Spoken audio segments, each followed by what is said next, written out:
Hey, we're here. We're back live. I've got another Content and Connection Club member with me, Dorothy Wilhelm. I can't say enough nice things about Dorothy. So I'm gonna say some nice things about her in a moment, but I first want to say you're in for a treat. If you're just tuning in, if you're watching the replay, you should stick around because Dorothy's got a lot of wisdom to share. She's been doing presentations of all kinds for a very long time. She's a great communicator. She's written multiple books. She hosts multiple podcasts. She's tech savvy and she's always learning. So I guess those are all nice things I've already said about you, Dorothy. Dorothy, welcome to the show. Thank you so much, and I'm so delighted to be here. I can't say I owe my entire success to you, but I can say I owe my success of the last 3 years to you and the Content and Connection Club. It's kind of So amazing for you to say something like that. I mean, just so people kind of have the context, you have a birthday coming up January 2nd, I do. and you'll be turning 89. I will, and then I'll be only 12 months away from 90. So I 90. think this year is going to be my, like performers do their farewell tour. So I'm not thinking of this as farewell, but I think I'm going to do my 90th year tour and go around and give advice because I have so much wise advice to give, and you're going to be really hard put to get away from it. And so, I no doubt. I was thinking about someone I know who recently did a 50 new things challenge as yeah. she was approaching her 50th birthday. And I thought, if Dorothy did this, that would be a lot of new things. But you are willing to try new things, which is kind of how you and I sort of crossed paths initially. So you saw me presenting, and tell us what happened next. This is early 2020. This is like Yeah. May, And June 2020, maybe. with I saw you on Speaker Net News, Rebecca Morgan's show. I say show, and you were really good. And better yet, you had some good ideas that I could instantly tell I could use. Because you're exactly right. I thrive on new ideas, and I feel like people in our line of work, if you can't make use of new ideas, you're going out of business. I talked with a friend just this morning who has been doing the same thing for 20 years, and it's gone. It went between Monday and Tuesday of this week. All the business they built pulled out, and they lost all their money. So you've got to keep having new ideas. And you, my darling friend, had new ideas. I Yeah, and I invited you to my No More Bad Zoom virtual happy hour, which by that point I had started on March 13th with no plan for it to go beyond the few people I knew. yeah. And then I was hosting it weekly by the time you heard about it. And you joined, and you're the kind of person I don't know how we would have crossed paths. I'm on the Well, East we were Coast, you're the Pacific Northwest. I don't know what our social circles would have crossed, but you showed up. Well, we wouldn't have. And the whole beauty of the No More Bad Zoom, yeah, I learned a whole bunch of stuff. Okay. I learned how to do a lot of technical things. That's good. That's not the important thing. The important thing is, and what continues to be about why I'm still there, my dear, is that when you meet new people, I know for a fact some people come in, look around, and say, oh, there's no one here in my line of work. I'm not interested. You should say, oh, there's no one here in my line of work. Rejoice, because now I'm going to have new ideas, which I can use to make money because we got to live, kid. We got to live. So, Hmm. I get really excited about the fact that, yeah, some of the best friends I have in the world now are in that original No More Bad Zoom group, and we have never met in person. I know. I tried really hard when I was in Pacific Northwest to figure out, but turns Yes, out it was yes. it was a further distance than I had imagined when I was down in Portland, Oregon area.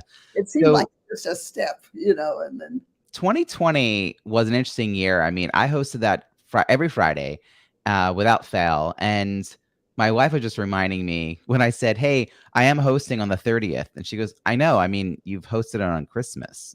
I was like, "Right, that's true."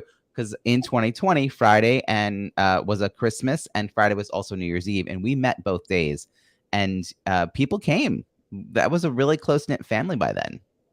well, I do think people don't realize when you're trying to build a business or you have built a business, you think, well, the only way to build this business is to associate with people doing the same thing. Now, the last thing you want is people doing what you're doing. I mean, you want to think of ways and people that are doing something different. And all of the people that come to, in my experience, that come to your groups, no more bad Zoom and content and connection. Content is not, I don't think that was a slip. Uh, all of them are people who have ideas and are able to reach out, I have never met an unfriendly person at one of your groups. Yeah, It, everyone's very abundant and sharing and no scarcity minded, no like this is mine. So you started coming to the group July of 2020. yeah, You also decided to become a certified virtual event professional, which was really amazing that you were like, I'm committed, I'm going to jump in. What was your journey to that decision, and what did you get out of that 4 week plus? I mean, it was almost an 8 week yeah. experience. I am betting I'm one of the very few almost 90-year-old chicks in the whole country that are certified virtual event presenter, and I am tickled to death about that. What I got out of it in the first place was, yes, I can. There isn't much I can't do. And so now, to tell you the frank truth, I don't do the hands-on stuff. I'm doing three shows. I always think they're shows that I would not be doing otherwise. And I just had a call this morning from Father Fred Mayofsky at Bellarmine here, wondering when are we going to get back? I had to drop them while I had COVID.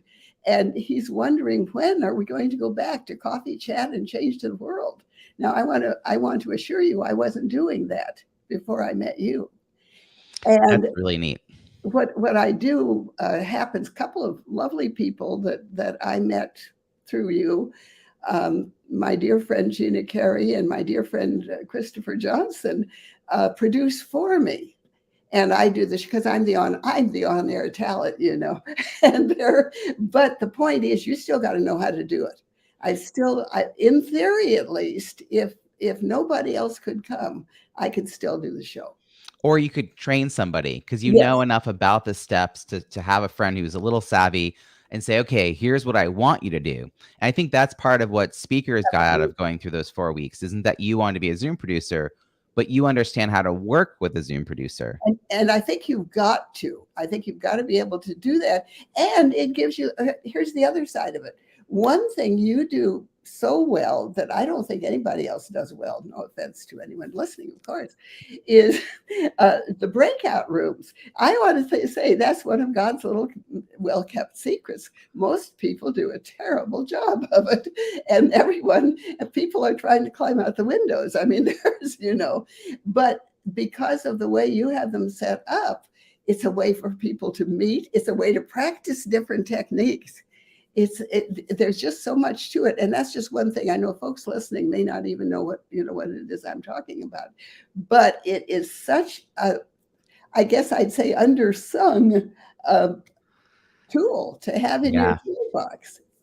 I'm working on a new book, as you know, and I wrote like 7,000 words just on best practices for using breakout rooms feature. And And don't you it's a find feature everyone thinks is so easy. Oh, we just throw people in a room. It's like that, way more involved than that. And I think it was this community, No More Bad Zoom Virtual Happy Hour, early on, there was 20 folks who stuck with me, like yourself, helped me realize I had a business that I could create because I wasn't doing this pre-pandemic. March 2020 is the first time I started using breakout rooms myself. I wouldn't have known that there was potential. There were people who needed these skills, that organizations needed to hire me. And that's actually why the Content and Connection Club is only $25 a month, because it really is my give back to that community. And half that money is going also to charity, Feeding America. So you stuck with us for 2.5 years coming weekly. I mean, you were one of the steadfast folks. And then about, I don't know, 6-7 months ago, I decided I was going to shift the free weekly to being a free monthly. So we still have that in the first Friday of the month. And I have a guest speaker and we have a good time. We kind of open it up. But the other Fridays, we're running more like a mastermind. It's part of the Content and Connection Club. There's content online and there's an online portal, but I really think it's the weekly mastermind networking sessions that are so helpful. What was your reason for wanting to continue meeting when it's shifted to that model? Well, Robbie, I love you. But seriously, I had gotten so much by that time out of the other groups of yours that I belonged to. And as you know, even my daughter, the ventriloquist, had come to a couple of sessions. And so I wasn't going to miss the chance. You know, you never know. And it's these people that are coming that have all the wonderful ideas. And every once in a while you say something too, you know, I mean, it's I try. but no, I would not consider it. Haven't been able to come regularly, but even if you couldn't, it's not like you're losing the money, you know. And it is such a bargain. You know, look around at what other groups are charging. There's one that I nearly, possibly, almost, but didn't join that deals with humor, because I am a humorist. Believe it or not, you're getting it free. I usually charge people to make them laugh, but you haven't laughed that much, so it's okay. Hard audience, right? But it's quite expensive, and they really haven't got a handle on things. You know, I think you have to look at the value of your time, and you have to say, not only am I going to enjoy it, you know, this is going to be good. I'm going to hang out. These are nice people. But that's not enough, because I can find nice people at church. I mean, you know, most of them, some of them not too sure about. But anyway, we know, I know for a fact, if I come to Content and Connection Club and I don't get one great idea, something wrong with me, not the group. So speaking of that, can you think of a takeaway or a tip or an action item that you got either from me or from a club member, maybe one-on-one or in the small groups, like something that you were like, I can use that? Yes, I can think of so many that I'm not going to be able to line them up for you, but I will tell you one thing right away, because of the you know, I do a number of podcasts in addition to the virtual events, and I will admit to you shamelessly that I come to the group to get people for my podcast because they're going to be interesting. I don't want to belong to one of these groups. They say, "Can we find you people for your podcast?" No, you can't. No, but here are folks that see the possibilities. I guess the one takeaway I would really have is that we haven't scratched the surface. We don't begin to know what we can do, and boy, we better find out pretty soon. And so by coming together, you could call it a mastermind group. I think that has a rather stodgy connotation, and there is nothing stodgy about this group. Someday, pretty soon, we're going to start connecting ideas, and we're going to do something wonderful. We're already doing a lot of things wonderful. So for those listening in, I want to share sort of the format on the Fridays and also the other pieces of membership. What do you get for this just $25? And I'll explain more later why it's just $25, but you already got a little piece of that. So on the Fridays, when we do gather for the Content and Connection Club, the first 10 or 20 minutes, I share something about how I'm running my business. I try to be very transparent. And actually, I was saying earlier this week on one of these calls that one of the things that I remember people were like, whoa, I had a spreadsheet of all my monthly and annual payments for, you know, various technology and this thing and that app. And I had them all out there. And then I had them also coded for my my bookkeeper, which is my virtual assistant. And I could tally it up and really understand where my money is going and which things I'm not using anymore. And I shared a very simple template that other people could use. And that was one of those like, wow, I've been in business for a long time, or I've just started my business, and that looks really helpful. But there were people who were just like, that's just a simple thing. And for me, that doesn't cost me anything to give that away. Like that to me is a little bit of, here's how we're doing it, or here's how I'm creating my content calendar. And then we have our breakout rooms where we get to talk with each other for a few minutes about our personal and professional wins. When we come back, we celebrate a few of those. And then I call it a mastermind because at that point, people can raise their hand. We're between 8 and 12 people usually. There's about 75 in the group, but we have about 8 or 12. Many are regular attendees to these Fridays. And they just raise their digital hand and we get to hear what their questions are. or they want to share a little more about something they learn, and we can all then contribute to them. It's not just, I think if you think of it as a Q&A, then it's what Robbie knows. It's not just what I know, which is, it's more of that mastermind. We're all Yes. contributing our brains to solve that problem, or make a referral, or help somebody out, or even just console and acknowledge how hard sometimes things can be as a business owner. And as people who are kind of on our own making decisions for our business, like, that's the part I so appreciate, having a place. And I put myself in the hot seat recently to get feedback on a new PowerPoint slide that I created, actually with Google Slides, to be honest. But I am not a person who uses slides for presentations, and I got such helpful feedback that Dorothy, I don't know if you know this, but a presentation skills expert who was part of the audience wrote me a note on LinkedIn to tell me how much she appreciated my presentation. Wow. That And was I had been so nervous. So that to me was like really became possible because of the feedback from everyone in the group. So um, I mean, some of the highlights are things like that. So I don't know, any thoughts you have about sort of the format we have, what people can learn, why people would come? Well, I wanted to say right away, I think the opportunity, and I had forgotten that, but because no offense, it wasn't that good to start with. I mean, that day you brought it out of the Yeah. slideshow. It was good. It was fine. It would have been okay, but it would just the input, just what little tweaks. It's not like it. You had to do a huge, horrible amount to it, and I think this is really what the value is. Oh, there's a lot. Yeah. But for instance, I wish to hold up this at this time. I submit this into evidence, Your Honor. I had written down a few little things I wanted to be able to say because there were so many things and there were so many items on the page. I can't read it. So, I'll hold it from over here for you. okay, that would be good. But as I said, I really, because I'm a charter member so of this group from the beginning, and so I've seen it develop. I've taken advantage of it. I've got to tell you, I've gotten way more value than the cost has been. But you've made it. One thing that's happened is like with the slides. It's like with again, I know many people in the group that are completely revamping their business.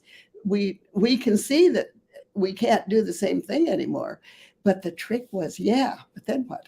What are you going to do then? Right. And this has been, you've got two things. One is hands-on, okay, technical stuff. And a thing I don't think you mentioned, although I can hardly believe it, a thing I don't think you mentioned is that people can come with their technical questions, while you're sitting there and Oh, yeah. saying, well, how do we do this? And I believe you commented after you showed the slides that if others were working on something in their programs, that this would be a time that they could bring it and show it and get good feedback, because usually you don't get feedback in advance, and then just in horror as it happens in front of you, you realize, boy, it would have been good to have some help here.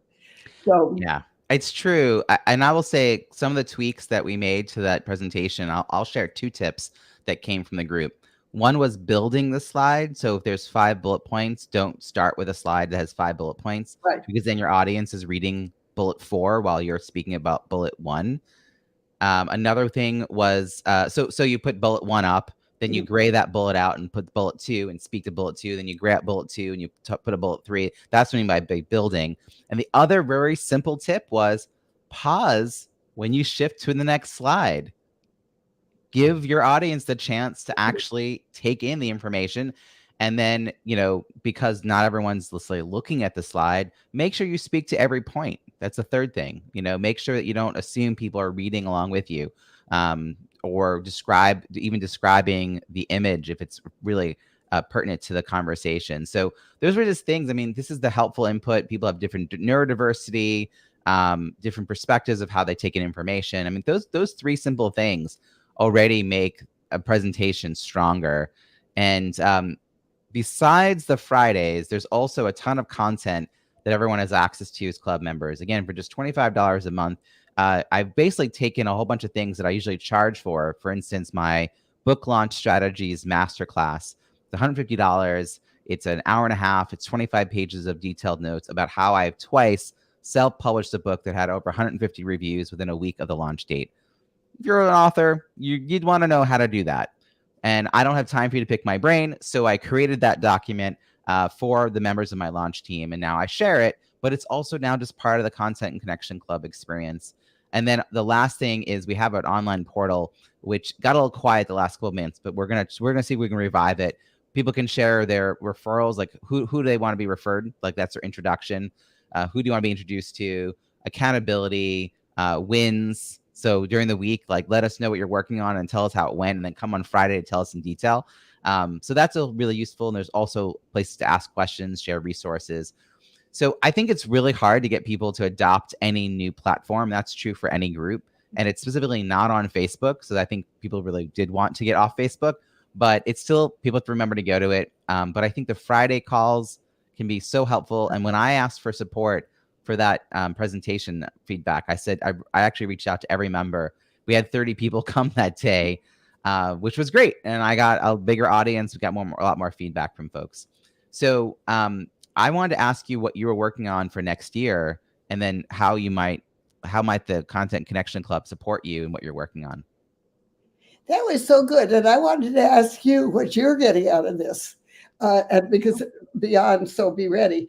I've got 3 new projects. Maybe I've got more than that. But of course, my world tour, my 90th year tour. I'm working on 2 books, and excuse me very much. I just collapse as time goes along, like the scarecrow. What I particularly expect, though, to get from the Content and Connection Club, the one book is based on our years in Taiwan, and we were there as the Chinese Nationalist Army arrived. And so it's particularly relevant now. But I have already found, you will be pleased and didn't know this, in doing preliminary writing about the feeling of the Taiwanese people. They do not think of themselves as Chinese. I have been able to reach out to Taiwanese living on the other side of the country who are saying, this is our feeling. This is what, so not only our personal experience, which was not enough, but now I've got these other people. The other is a book based on the advice we elder people have to give you kids. I realize you don't want it, but you're going to get it anyway. And the book is called I'm Dying to Tell You. I love the name. I do too. And I'm going all over the country addressing groups and getting their advice. So this isn't just our advice here in the Pacific Northwest. So, the trouble is, or maybe this is not trouble at all, Robbie, I use everything, things that I get from your group every day. It would be really hard for me to tell you just exactly what I'm doing. And some things you don't want to know, and it would get back to my kids anyway. So. I mean, I can't wait to see all that unfold and to be celebrating you. And look, we've got our longtime member Christopher Johnson here sending greetings from Metro Detroit. He's one of the 2 people he and Gina Carey have been stepping up to support you with your programming and making it possible for you to bring audiences together, which is what your talent is. Okay, now that is good, and I probably wouldn't have thought to mention it, is that it happens not that often, but several times that one of the, Gina is my usual, Gina, not the daughter. I have Gina the daughter and Gina not the daughter. Gina is my regular producer, but always, if she can't make it, she'll give Christopher a call, and always so far, he's done it. And they are wonderful. It's like, you can depend. I will say for people in our group, if they say they're going to do something, they're going to do it. We don't have very much of the kind of people that say something and then disappear. That's amazing. And as I say, you meet people of the most terrific quality, people you'd be glad to know at any time. And our paths would never have crossed otherwise. No, and it's been such a delight getting to know you. So the Content Connection Club is continuing into next year. I'm actually this Friday, speaking of Christopher, he's actually hosting. I'm going to be heading off to spend some time with family. This is the 4th Friday that I have missed since the very beginning. I think it's the 3rd this year because suddenly life has things again on Fridays where that wasn't true for the first 2 years. But that is my question to you. I know you're winding up to quit, but I don't want you to get out without saying, What are you getting out of this? And I'm not talking about money. It's not that, it's not that much money. What It are you? isn't. It isn't money. Well, it's No. not money because it's not a lot of money, and half of it's going to feeding America. Honestly, in 2020, this group was critical to my mental health because I worked every day from April till December, except for Father's Day and Thanksgiving, U.S. Thanksgiving. So that's one day off in June and one day off in November. It was a growing business. It was that I said yes to some opportunities that a company offered me, where I was coaching a dozen entrepreneurs a week. And then in April, they said, will you take on this cohort of 120 students going through an online course about launching an online course, which is very meta. And I said yes, because my previous business was basically shuttered. It was all about in-person conferences. Well, that ended being a more than full-time role. So now I have these two huge roles with them. And then my business started taking off, and I started getting more and more inquiries and building out more programs. And then organizations started hiring me. The only thing that made me realize a week had passed, because every day was the same, just get up and do the work, was Friday nights. Friday night was this like one thing that happened that was different than every other day. I had nothing else to look forward to. There were no trips. There was no conferences. There was no breaks. There was no weekends. And that meant so much to me. And at the end of the first year in November, I looked up and, from everything I was doing, and I had a thriving 6-figure business. Wow. And in 2021, that business did 2.7x 2020. And I bought a house in Pennsylvania. I mean, you want to know what I got from it? Now, I wasn't charging that whole time the No More Bad Zoom virtual happy hour community, that was all free. It was all the things I created because people were willing to tell me what they needed help with, all the questions. I've shared this before. This is not a secret, but very early on, I didn't know everything about Zoom. I still don't. It's constantly changing.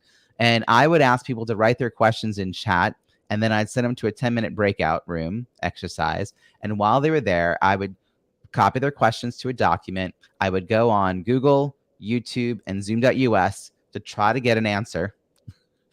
I would copy links, and when they came back, I would say, oh, well, here's sort of a top level answer, but if you want to know more information, here's a link to dig in a little further and let me know how it goes for you. I did that for months as I was trying to constantly learn what the challenges were. And by the fall of 2020, I started creating videos because there were some very clear questions people consistently had. And now I have these 70 plus videos that I've made. That's a resource people can get access to at robbiesamuels.com/videos. You'll get my, Zoom settings checklist, 30 of the most popular videos people constantly ask me for. That content came from all those people asking me questions, but it's also what positioned me, Dorothy, as the expert for organizations that were trying to figure out, how do I do this without stressing my team out? Oh, you're also talking about engagement, Robbie. It's not just putting the show on, but how do we think about the participant experience? Oh, now you're talking about purpose-first design and creating specific outcomes. Well, now you're talking about strategy. So, I didn't have any idea how I was going to translate what I knew for in-person to how it would work in an online space in March 2020. I just knew that content and connection were the two promises of why people went to events, physically got on planes. They went for the information, they went for the relationships. And I knew that virtual could no longer be an exception. How we were going to make virtual no longer be 45 minutes of death by PowerPoint followed by ineffectual Q&A and no one moderating chat? No ideas. Now, tons of ideas, tons of lived experience, tons of client experience, tons of trial and error. And I love that we get to experiment. Christopher is a great example. Yeah. He and I love to test things out. And when new features come out, we talk about use cases, which helps you as a speaker think, oh, not only is this feature now available, but should I enable it? How will it help me to enable it? Right? So now you can delete messages in chat, which I think is amazing. Yeah. But I was talking to James on an earlier live this week, and he was pointing out, if you're doing education with children, you don't want to enable this feature because they could write nasty notes to each other and then delete them. Yes. And I thought, oh, it's a great example of a use case where you wouldn't want to encourage that. Right. So it's like, oh, I love the diversity of experiences, what people are doing. I could not have built this business that I now have in the last 3 years. And by the way, my book is coming out on March 13th, 2023. It's going to mark the day that we all hit pause and the day that I hosted my first virtual happy hour. So March 13th, 2023. The book is called Break Out of Boredom, Low-Tech Solutions for Highly Engaging Zoom Events, or at least it's that title until I get convinced otherwise. Working title, we call The it. working title for the moment. I like it right now, but it's still being discussed. But I think that we need to up our game. And if you know, low tech meaning you don't need a big studio at your home. You don't need green screens and hair lights. There's you you can work with what you've got and still do a lot better. That is really, that I'm just going to say, that's one of the major things that I got, is that I was used to the big studio. You know, I was used to the engineer. I kept saying I knew how to do stuff, and really I didn't know how to do stuff they did. But with just working with you, I learned that I can do everything I need to do myself. I am a little old lady. Do you realize this? Do you know that my hair is nursing home white under this? And I'm having so much fun, Ralphie. That's the best part. I mean, when I hear from someone like you who, you know, physical travel would be really prohibitive, even now that people can get on planes. And by the way, today they can't. That's right. Not the day we're recording this, planes are grounded almost across the entire United States. 2/3 of the country are being hit with a storm. They are in line in the parking garage at Seattle-Tacoma Airport. It's awful. Yeah. But virtually, people can still get together, regardless of weather, regardless of transportation issues, regardless of finances. This is still a thing we can do. We can still convene people.